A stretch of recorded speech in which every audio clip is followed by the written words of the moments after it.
The war had taken a turn for the worse. Mal stared at the news feed, his eyes glazed over as the report droned on about the latest casualties in the conflict against the hosts.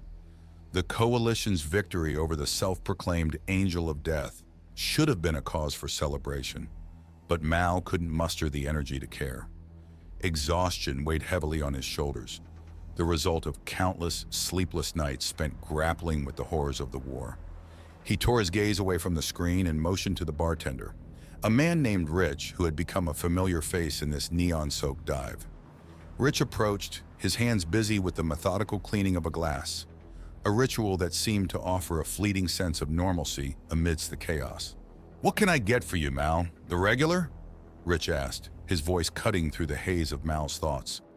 Mal shook his head, a wry smile tugging at the corners of his mouth. "No, Rich, not trying to get fucked up tonight, unfortunately. Just a Coke with a nutrient pack." The bartender nodded, understanding etched into the lines of his weathered face. He returned moments later, the drink in hand. With practiced precision, he opened a small capsule and released its contents into the Coke, the liquid swirling with the promise of sustenance. "There you go, bud. Should be enough to cover you for a couple days." Mal accepted the drink, the cool glass a welcome sensation against his palm. He knew the nutrient pack would keep him going, a temporary solution to the demands of a body pushed to its limits. But as he stared into the depths of the glass, he couldn't help but wonder how long he could keep this up. How long any of them could keep fighting in a war that seemed to have no end in sight. Mal thanked Rich and paid for his drink.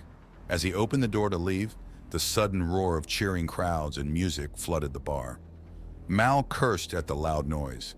He knew about the celebrations for the 200th anniversary of Earth's victory in the Rapture conflict, but he hadn't expected such a huge turnout.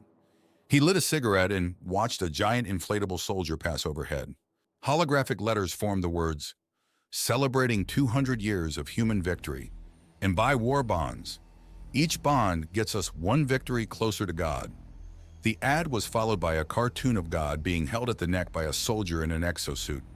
Mal chuckled at the picture, finding it funny that despite nobody knowing what God actually looked like, the old white man remained the go-to version.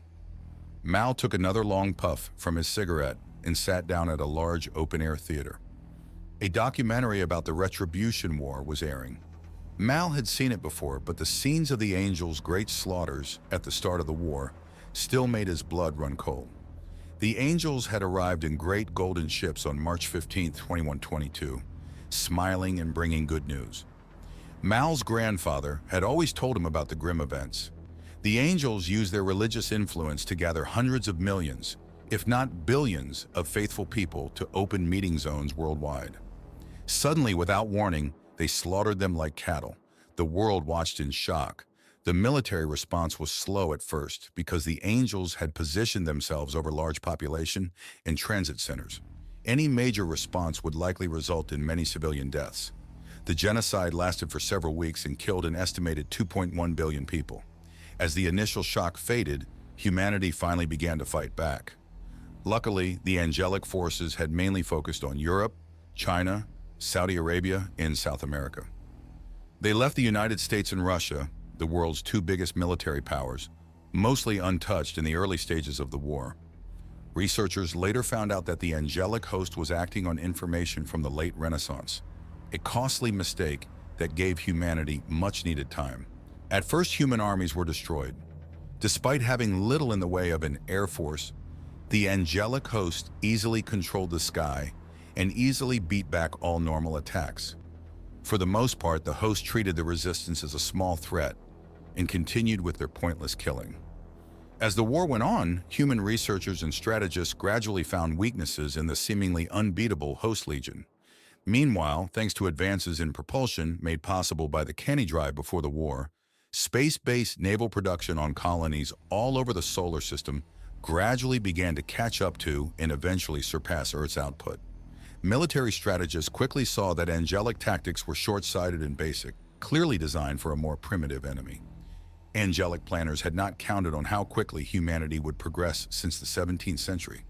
As science provided the tools, the military provided the manpower, and the people provided the will, the host steadily began to find that they were losing momentum at a dangerous rate. We would later learn that the acting angelic commander sent a request for reinforcements.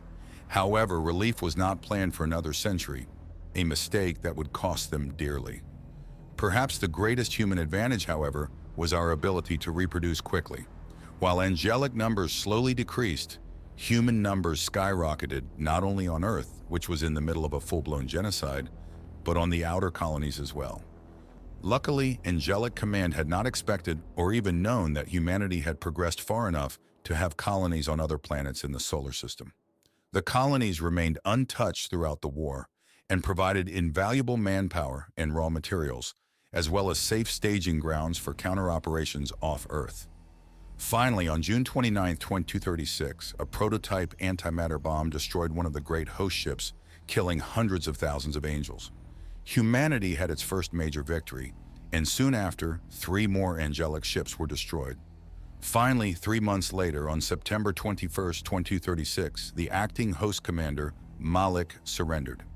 Humanity had won a huge victory and unknowingly changed the balance of power in the galaxy. From then on, momentum and time were on their side, and the human race exploded into the galaxy, establishing thousands of new colonies and even daring to expand into greater host territory. After nearly being wiped out, humanity was now on the offensive. As the credits rolled, the crowd around Mal cheered. He found himself clapping hard and joining in the cheering as well. As the crowd thinned out and the next group filed in, he stood up and headed for the exit. He hailed a nearby hovering cab and made his way to the space elevator. As he got off, Mal walked past the long line of enlisted men getting ready to board their respective combat vessels.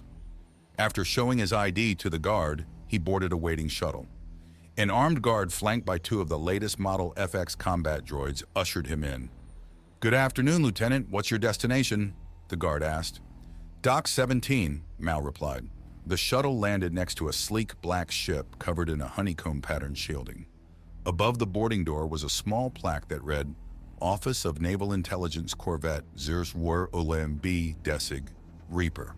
A smile crossfit Mal's face. It's an appropriate name, Mal thought, as he checked each chemical warhead off on his cargo manifest.